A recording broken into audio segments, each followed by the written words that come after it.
The most hyped 4-8 season in college football history.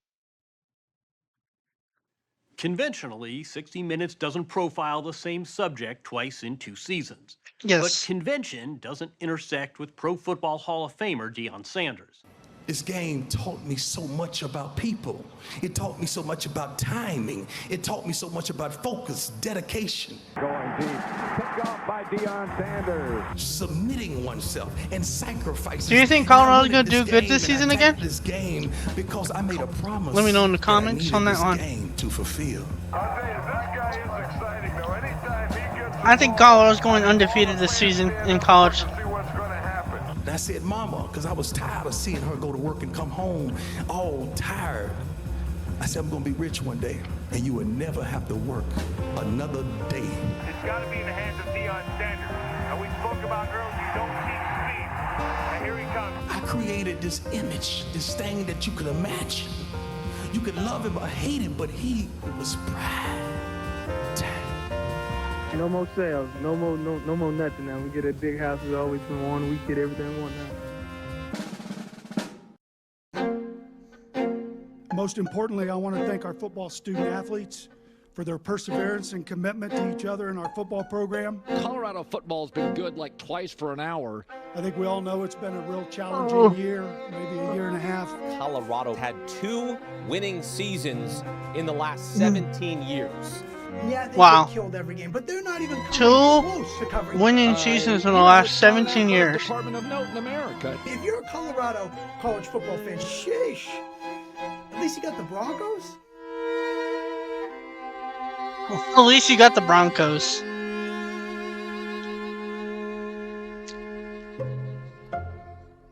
Team than for Colorado. All right, let's get in it.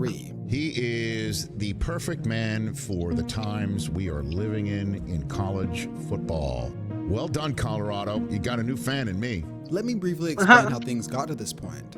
So Deion Sanders initially was an incredible athlete. All summer long, now you played for the Yankees, and in addition to that, you were going back to play football in the fall. Football is my first love. Yeah. Football is definitely my first love. In fact, with his success in 2 pro sports, he's on the Mount Rushmore of greatest athletes ever. After becoming one of the greatest DBs in NFL history. And look at him go! It's Deion! You know it's coming!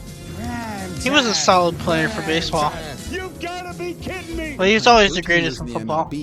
Here's the 1-0. Fly ball deep to right field, and Deion Sanders has put the Braves ahead. Deion became an NFL analyst, and while doing that, he got the itch to start coaching. In 2007, upon retirement from the NFL, Sanders founded Truth, a youth organization serving over 1,100 kids throughout Dallas and Memphis. He still talks highly of those kids to this day.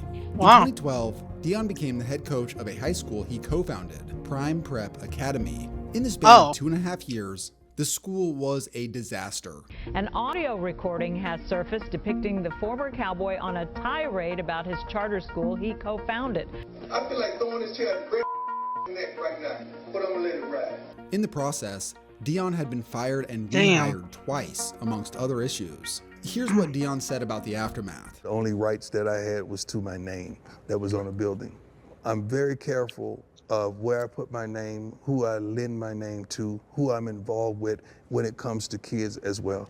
In 2015, Deion was hired as the head coach of AAA Academy, where he was the head coach for 2 seasons before switching to Trinity Christian High School as an offensive coordinator to coach his sons. In 3 seasons, they won back-to-back state championships. By the end of 2019, Sanders' youngest son, Shador, had 18 Division I offers. I didn't know they were popular and they were going to win championships, and they did. Deion himself announced I didn't know that they he were was winning leaving the high back-to-back-to-back school like to that. coach at the Three-peat college that. ranks. With a head coach vacancy at Florida State, people assumed that Coach Prime would be the new face of the Seminoles. But that never materialized. Despite interviewing that's for why that he job, Florida State went in a different direction. That's why it's now my pleasure to introduce the Nets. That's why that's why Travis Hunter was going to Florida State, because he thought Deion was going to be the coach of the Florida State Seminoles, but he said, no, I'm going to do Jackson State. So that's why he switched his decision. That makes sense. Head football coach at Florida State University, Coach Mike Norvell. Coach Prime was definitely disappointed by this. and hasn't supported the program much since. And you're a Knoll, my friend. No. Actually, do you know where I graduated from? I graduated from HBCU. So I'm a who? I'm a who? I thought it's where you graduate from, isn't it? So instead of that, Coach Prime took the job at the HBCU, Jackson State, in 2020. Here in Jackson, Mississippi, there you go. Deion Sanders getting ready for his first ball game as the head coach. Where his two sons, Shador and Shiloh, joined him. Jackson State had been a bottom feeder program for about a decade at that point, and Coach Prime immediately turned things around. In 3 seasons, the program went 27-6, winning 2 conference titles in the process, and doing the unthinkable. Not only did Coach Prime become the first coach to get a 5-star recruit at the FCS level, it's monumental, it's historic, but he also got Travis Hunter to decommit from Florida State. So at the very least, so Deion had proven that Deion's way of saying fuck you to Florida State and could pull big-time recruits just because of who he is. Not only that, but what Coach Prime had done for HBCUs in general could not be overlooked. But everything during Coach Prime's that was a good decision for them. State wasn't all put them in on the map. Name one thing in football that we haven't accomplished that I said we would. And until we address these underlying issues that nobody wants to talk about, ain't nothing gonna change. With feeling like there were bigger issues that weren't going to be addressed, Coach Prime looked to move on. When he made the decision to take the Colorado job, criticism came from multiple sources. If you said when you got there that your plan was you were going to help level the playing field for HBCUs, he knew as well as anybody else that was something that was going to take a lot longer than 3 years. Many news outlets used words like disappointing and sellout. Deion also had plenty of supporters as well. When he was at Jackson State, he did his job. He won football games, brought attention to his program, and never hesitated to bring attention to HBCUs. Imagine what opportunities that potentially will open up for African-American coaches coaching at HBCUs now. Amidst all the noise, he's not wrong. Coach Prime's response. What the heck? People said he sold a dream, then walked out on the dream. The dream that was I wanted these kids to get the notoriety and get to the NFL. We did that. Right. The dream was that I believe that we could win. I could believe that we could graduate at a certain rate. I believe that we could treat these kids as and raise them to be young men. That was the dream. Why did you stop dreaming? It's true. Right. The dream continues. So moving on from Jackson State, why Colorado? Similar to Jackson State, that's true. Colorado was in shambles prior to Deion's arrival. In the previous 6 seasons, Colorado only had a winning record prior to Deion's. Mile high with the mile lows. This is the Colorado Buffaloes before Deion came around. Finished 1-11 in 2022. Worst record in school's history. Finished below 500 in the last 15 of the last 17 seasons. Only went to 2 bowl games since 2008. And went 5-19 since 2021 and has the second most losses in the Power 5. They're not as good as a team as a college. This is a big deal. This should be fixed. I feel like they should move. I feel like they should have done some more things, but they did a good job picking up Deion Sanders. Now look at what Deion's trying to do with the team this year. He is trying to flip it around. Yes, we get it. We had all the hype we had last year and all those years before, and we could have done better. But they could have done better. Right. But in the previous 6 seasons, Colorado only had a winning record 1 time, and that was during COVID. Time. In 2022, during COVID, they only won a single game, tying for the worst record in the FBS. Wow. Deion was legit rebuilding a squad in dynasty mode on NCAA 14. According to Coach Prime himself, here's why he chose the school. Trust me, you gotta understand, before Rick got in that car or got on that jet to come see me, you know they did their homework. Yeah. And one thing that he elaborated, he wanted me to be me. I said, that's good, because I don't know who else to be. How can I don't know how, I'm the best how to be ever. someone else. Exactly. Yes. Here is a divisive topic when it comes to Deion Sanders.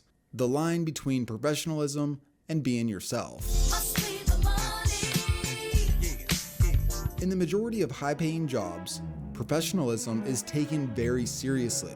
A sports example of this is Colin Cowherd. Wrestling fans are booger eaters, and esports players are nerds. Wanting a franchise quarterback to be quarterbackial. I like my quarterbacks to be adults. I don't want them to be frat boys. Basically meaning that they dress nice in front of the podium and give political type answers, as opposed to wearing a backwards hat and being a chill, honest, and outspoken guy. You're telling me this is no different than this.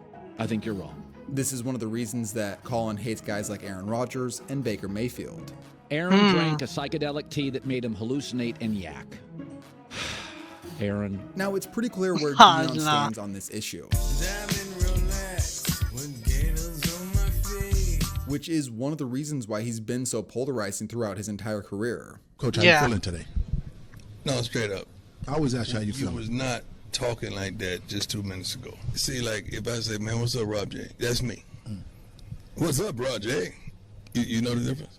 Also, I do want to point out that Coach Prime and Rob J are friends, and they mess with each other from time to time during these interviews. Rob J, I just want to know, how do you feel that you are infamous now? Well, first of all, you can't talk like that. You weren't talking like that a moment ago. So anyways, Coach Prime left Jackson State for Colorado. The next steps in the process were truly unprecedented.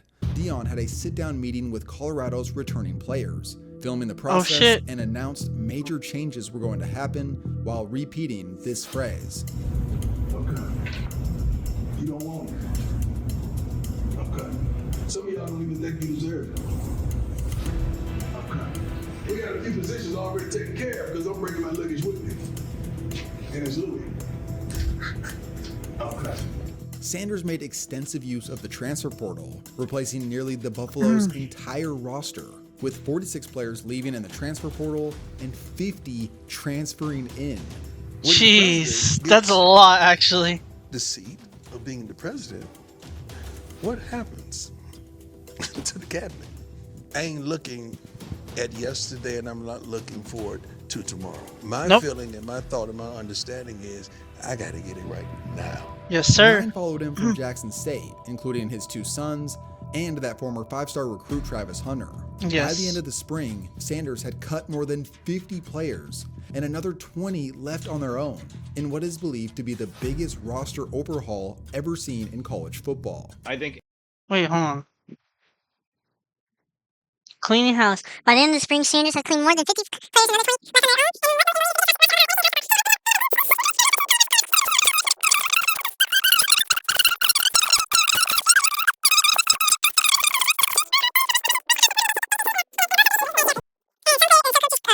For leaning so hard on the transfer portal to revamp on his roster.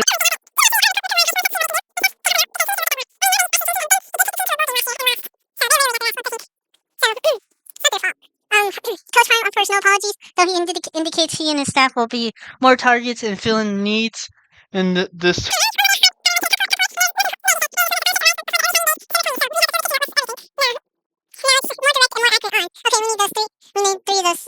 Two of those and one of those. We know what we want and we're going to get it. So he's pretty much saying, all right, we're pretty much going back on the signing days and we're going to see what we need right here, here, here, and here. That's what he's pretty much saying. It's not like you got to learn what Deion is doing. Deion went from, okay, we're going to go onto the transfer portal, and then next year we're going to go into our signees and also our freshmen and our recruits coming in because we want to see what we can do mixing them up. You got to learn. Deion's doing something that can help out this team. He is doing everything he can to help this Colorado team. Nobody sees it because he thinks, oh, but the portal, that shouldn't happen. 72 people, 86 coming in from the portal. That's insane. It is kind of insane, but it's also got to learn. Now, the college football is different now, and it's new things. NIL is now coming out. People want to go on different teams to put themselves out there more instead of being on a team that just want to win championships. But some people want to go win championships to even be known as a team winning championship player. not as known as want to just being the stars. Some people, I don't know, people want to be stars being on championship team. It's just one of those things. You gotta learn. It's like people fit into other things, other schools, other programs, other schemes into things. It's not like okay. Now it's good for the college that they're doing that. Biggest roster overhaul ever seen in college football. I think anytime you have a new coach, you're going to have players who don't fit with that system and fit with those coaches because they weren't recruited by those guys. Even in these early Wild West days of the transfer portal, no one has done anything close to what Colorado with Coach Prime pulled off entering 2023. As the offseason progressed, the question that loomed before entering the season was, what should we expect from Colorado in year one? If everything were to just totally, go off the rails, I think the floor is probably 2 wins. Now, the ceiling, I think, for Colorado, if they could make a bowl game, incredible. With these unprecedented changes, it would be very difficult to predict how good a team could be. Even with spring ball, summer practices, and training camp, it's still such a short amount of time to adjust to that level of football with the changes they made. It usually takes years to get a dysfunctional program to functionable at a high level. So with all the changes, was this first year just gonna be a circus? They flipped the roster. It's not done. It's far from done, and who knows if it's gonna stick. So if they have a quarterback who can make decisions, get rid of the ball, maybe they can be normal bad. Oddsmakers gave them a less than 50% chance of winning more than 3 games. The Buffaloes have the 6th most amount of bets placed on them to go on and win the national championship. That's ridiculous. Wait, I forgot they're in the Pac-12. This is going to be the most hyped college football team in the history of the sport to receive as much publicity as they were getting, while also simultaneously being expected to not even win 4 total games and finishing last or second to last in the conference. We coming. Wait till the regular season. I am as excited as you at home to see what this looks like, because none of us have any idea. We're all going to find out together. Game number 1 of the Colorado Game 1 was set to kick off on the road versus TCU. It was a nice game to watch. Last year played in the national championship game. Oh my goodness. TCU was coming off a brutal loss in the national title the year before, but still, they played in the national. Now, let me tell you something about this. This was a reason. This was a kind of big game for Colorado, but at the same time, I don't think it was really, because last year, the year before this happened in 2023, they literally got their asses handed to by the team. Seriously, they literally got their asses handed to by Georgia, and it was complete annihilation. I don't know how. I'm gonna just say this: Michigan should have won that here, but I don't know what happened. They literally just fluked it that game. Even though they had lost a bunch of key players, they were still ranked, and oddsmakers saw them as 21-point favorites versus Colorado. But you know who's just a little bit sick about hearing about Colorado? TCU. That's exactly what I asked Sonny Dykes yesterday. Basically, if Colorado could somehow keep this game close, that would be a good sign for the program moving forward. But they had other plans. Morris over the middle and intercepted in the end zone. On and 10, Sanders. Here's a little screen, and they find Edwards. He breaks it back with running. Breaking the tackle, and he's gone. He might go all the way. What a catch! 3rd down, Morris. Ooh, I remember that. Yeah. Intercepted. Wow. He just grabbed that. Ball hawked that. What's going to pop up? First down at 10 of the 19, and look at Morris. That was in. Touchdown. Yeah. What a fake. Throwing it deep. Sanders. That was a beautiful throw to him. And it's caught at the 40. Guess who? Sprinting. Sets. Delivers. Touchdown. That was a good one. 42. Shador. Sanders takes a knee, and how about this? Prime time. Dion. This game was First game. monumental for so many reasons. First off, Dion's youngest son, Shador, was a star in the making. He's thrown for over 500 yards, 4 touchdowns, no interceptions. Travis Hunter was balling out on both sides of the ball, and the Colorado hype train exploded into the atmosphere. I looked at him and I went, oh, we've got another first-round quarterback talent. For real? Shedeur Sanders from a HBCU? His accuracy, deep, crossing, underneath. The one that you asked me, why would I give him the starting job? Footwork, poise, release. I mean, it was jumped off the television set. It was a team that won one game last season. They come out, go on the road, and get a big win. They literally went off the rails that game. Like, he did throw 500 yards. Game in football this weekend, including the first weekend of NFL football, but also all eyes of the football world are wondering, is that Colorado team a one-week wonder? Biggest story in college football, Deion Sanders and the Colorado Buffaloes. Come on! 2-0 against their arch rivals. Colorado's first home game with Coach Prime was absolutely rocking. Fans packed the stadium in what had become the largest crowd for the program in 15 years. With that level of hype, I think I remember this felt like game and just went to overtime, and they lost. We're still good. Buffaloes pay it off. Here's Sanders looking. Sanders winding up. He's got him in. Touchdown. Takes his time. Does it. Touchdown. Buffalo. Sanders looking. Buffalo. Steps up. I always love Gus Johnson. Gus Johnson is the best. Oh yeah, they won this one. I forgot. And here the kids come. They are excited. They haven't felt for 2 decades. Another statement win showed that Colorado was for real. But beyond that, the Coach Prime effect was captivating the entire football world. So you can tell that Deion Sanders now has a lot more believers. An absurd 7 million people tuned into this game. See, the team, Prime does not have a bad team. If he knows how to rearrange it and what he's doing pretty much, and knows how to work with it, what he knows how to do it. Everybody watched Colorado put on a show, and their fans rushed the field. It was pandemonium. With Nebraska being Colorado's rival, there was certainly trash talk.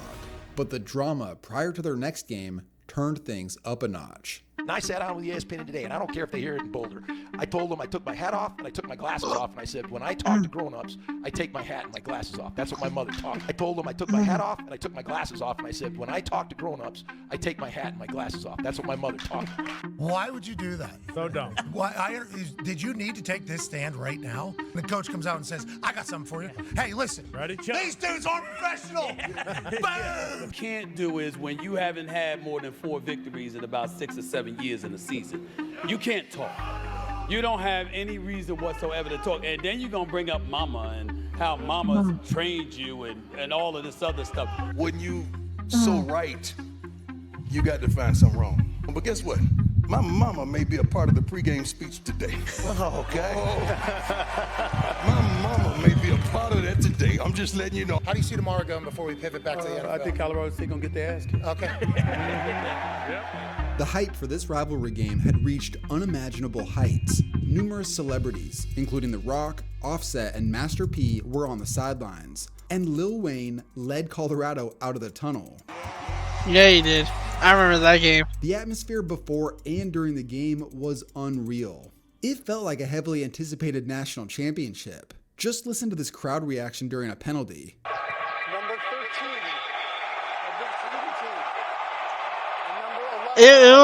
It was a big game for them. The whole football world, including Vegas, thought Colorado would blow the doors off Colorado State. 22, they ruled it a sack.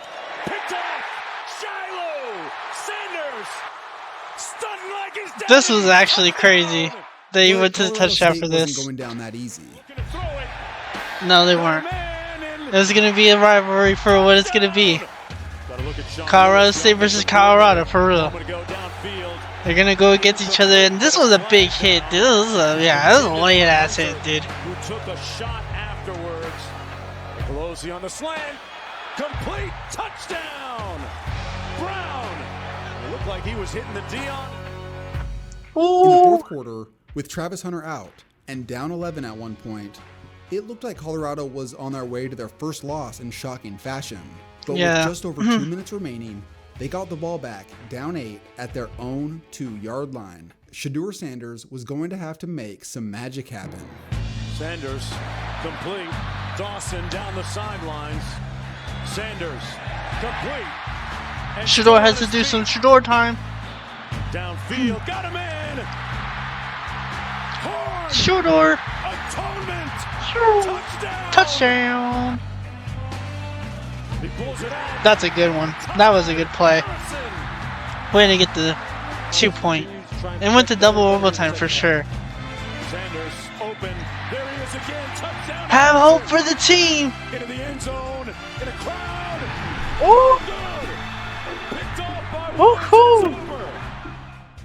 3 games in, and Colorado was the biggest story not just in college football, but all of American sports. Yeah, it's hard to fathom the emotional roller coaster the players and coaches must have been on following this Colorado State game. The contest drew 9.3 million viewers, the most of any late-night ESPN college football game ever. In just 3 games, Colorado had tripled their previous year's win total and stood at the number of wins they were expected to get all year. People complained about the cheap shots on the part of Colorado State. One of the big developing stories in the aftermath of this game was the Travis Hunter hit. This hit was clearly late, but add in the fact that Hunter was taken directly to the hospital and people were beyond pissed. So much so that the player who hit him, Henry Blackburn, received death threats. Travis Hunter himself spoke out against these threats and even met up with Blackburn later on, showing that not only were these two on good terms, but they had even become friends, which proved to be a great way to defuse the situation. Now, even though Colorado won this game, this was the first time where the Coach Prime-led Colorado team fell below expectations. They had been 3 touchdown favorites and nearly lost that game. Their next matchup would be by far their toughest so far. See, this one, they should have never said anything before the game. Oregon was Oregon is Colorado big team to play. Outright. Just flat saying it. Flat outright. Look, Oregon didn't impress me against Texas Tech. Rooted in substance, not flash. Rooted in substance. Today, we talk with our pads. Yes, sir. Helmet, right? Every moment. The Cinderella story is over, man. Right? They're fighting for clicks. We're fighting for wins. There's a difference. Right? There's a difference. Right? This game ain't going to be played in Hollywood. It's going to be played on the grass. Yes, sir. On the grass. Oregon don't play, bro. Oregon don't play, bro. They don't play. And they are going to fake it. And it is going to work out. To Nix to the end zone. Sheesh. To the arms of Troy Franklin. Touchdown. Shador backing up again. Yeah, you get. Yeah, there you go. Ah. Hey, bro. It's not their fault. It was the fact that someone was talking shit before the game. And it was 35-0 in the second quarter.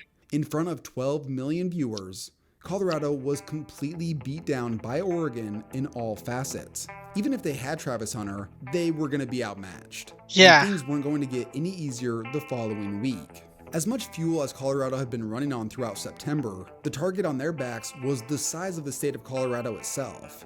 You heard that pregame speech. Colorado was going to get everybody's best punch. Yep. Touchdown. Guess who? Brendan Rice again. And SC takes even USC, yeah, I remember that game. Even though they did almost come back against USC, they still lost. Yeah. After 2 straight losses, Colorado managed to bounce back versus Arizona State in dramatic fashion. At 4-2, the hype had certainly died down, but what they had accomplished to this point was remarkable. The Prime effect had the whole sports world locked in throughout the first half of the season. And versus Stanford, it looked like Coach Prime and this team were headed to their 5th win of the year when they led 29-0 at halftime. This was funny. Disaster struck. This was funny, dude. I watched this game. I couldn't even believe in my eyes what I just saw. Daniels finds his man. This team is not that good, and they somehow almost won this game. And I mean, they won this game. I was. Look at this. Like. Oh my God! He even drilled the field goal for 46, and like he bossed him. Over 100 too, bro. Bro, and then intercept. And then it's a field goal to win the game, bro. That was insane. I can't believe that. I couldn't even believe that game, bro. I was like, what in the I have it there. This felt like a breaking point in the season. Stanford, who was 1-4, including a loss to FCS Sacramento State, made an improbable comeback. They lost to Sacramento State, yo. That is, yo. The fact that they lost to a team that they literally lost to another team that was not even like known, Sacramento State. That says a lot, dude. That's the Colorado. That says a lot. Colorado got their ass whooped, dude. They ass, bro. The biggest loser of the weekend was Deion Sanders. No question. I'm not saying now, but they were ass that game, dude. To talk about it, but I mean that was inexcusable, and you know his party's over. I'm not really that fascinated by Colorado after that. And just like that, the team that had garnered so much attention, so much hype, took a nosedive. I'm truly upset. I'm truly disturbed. I'm going to try my best to stay composed. Yep. And still lost to UCLA, which is known as a team that barely even plays good in football, dude. Just kept on going. Yeah. Even lost to Arizona. Almost won that game, but lost to them. And then, yeah. It's picked up, and another scoop and score, perhaps. Brennan Jackson again. 2 scoops. They got their ass. They're getting their ass handed too. And his first season in Colorado ends with the Buffs 4-8. Win number 8 for year 2. After starting 3-0, Colorado lost their final 6 games to fall to 4-8. We just That's not good. Don't have the fight or the passion to do what we want to do. Considering how they started and how much attention was focused on them, this felt like a massive disappointment. They had some close calls like the Arizona game, but then were completely embarrassed against others like Washington State. Now, with all the noise, it's easy to forget where they started from. With the massive roster changes entering 2023, oddsmakers predicted 3 wins, and they got 4. They got 4, they quadrupled their previous win total. By normal circumstances, this is a huge improvement.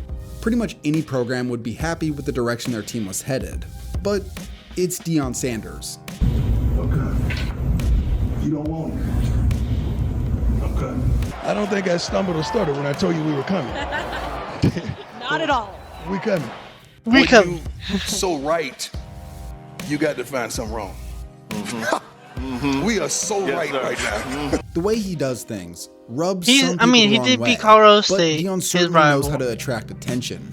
But looking into the future, I can't help but wonder: the glamour, the glitz, the cameras. We're gonna review the the attention. this Is new this a sustainable model their for last success season as a program? with Back in with September, them last I was season. almost certain Their last that season the with prime them with effect would have Shedeur, Colorado pulling Travis. in recruits We're left gonna and review right that. and transfers at an incredible rate. But so far, recruiting going into 2024 has been underwhelming. They only rank 53rd nationally as of the 21st of December. And this ranking is heavily carried by the fact that they have the #1 tackle in the country verbally committed. But even though he said this on Undisputed, if you ain't rocking with us and you say you're a dog, and you claim you're a dog, why you not coming to Colorado? he still hasn't actually signed with Colorado, leading many to be confused on why he's talking so highly of Colorado, but keeping his options open. Now, even with the underwhelming high school recruiting class, Coach Prime's been killing it once again with the transfer portal, ranking out #1 in the Just getting country people for the ready. second year in a row. Although, because it is so early into these transfer portal days, I know this is big, but I have no idea how important that is compared to traditional recruiting. Man, times have really changed. So now, let me turn this over to you guys. I know. What do you think of the Coach Prime era so far in Colorado? I'm gonna say this: the Coach Prime era over there, I think it still needs some work. Still doing good right now. It's still not that bad. We're gonna review the last years of the season of the last year's season.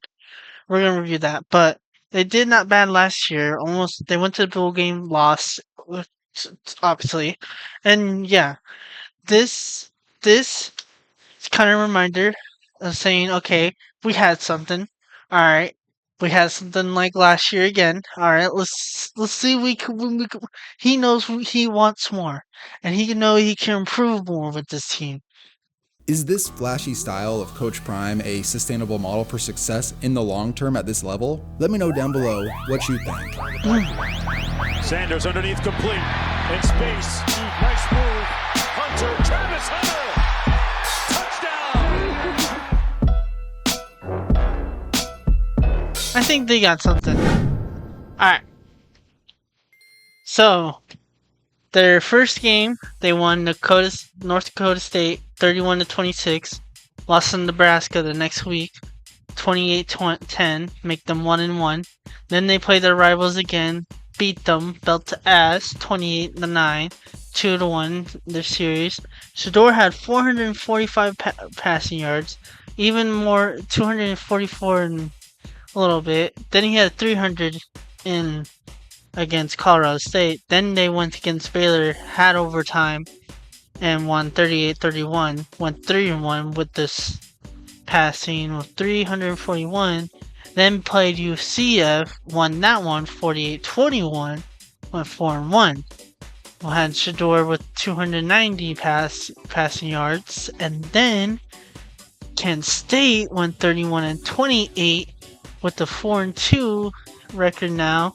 Shedeur had 388 passing yards. They lost 31-28, yeah. Then they played Arizona, won that one, 34-7, belt to ass against Arizona. Shedeur didn't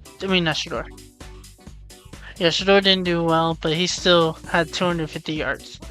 5-2. Then they played against Cincinnati. Beat Cincinnati 34-23. 6-2. Good record right there again. Then they played against Texas Tech. Another one. 41-27. 7-2. Now they're doing well. They're beating their conference.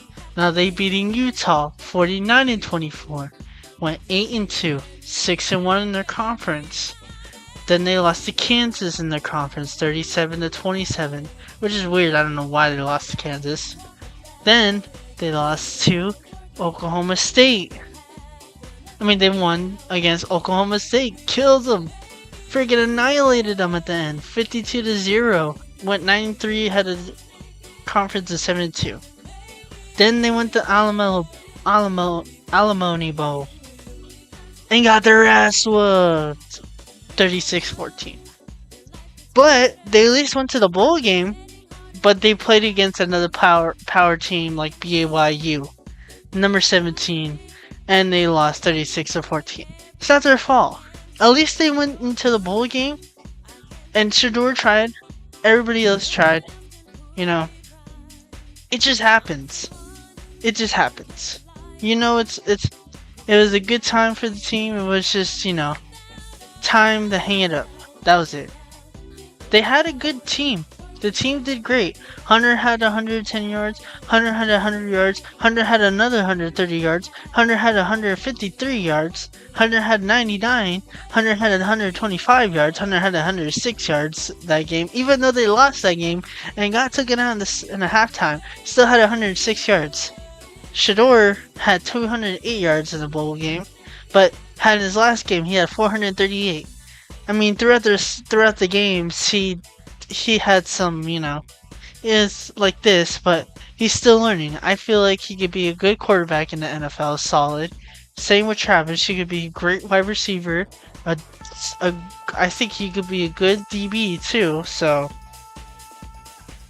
Even with Colorado right now too, Colorado with the next year coming up, let's see what happens. Now let's see what the new schedule they have. They got Georgia Tech. It's going to be on ESPN. They got Delaware, Houston, Wyoming, BYU. They got BYU again. TCU, Iowa State, Utah, Arizona, with West Virginia. The top. That's a big one right there. Arizona State is another tough team to play. If they do good the rest of the season, then we'll see. But also Kansas State right there too. So this is pretty much a new schedule they're getting now. It's pretty much a stacked kind of a good schedule they have right here. So it's different, totally new. So it's gonna be a good one. I mean, Arizona, Utah's familiar, BYU's familiar, but Georgia Tech, Delaware, I think Houston's familiar. No, not for this season. But Kansas State's familiar. West Virginia's not familiar though. So some of these are new familiar faces, and some of them are new teams that they're putting in. So yeah.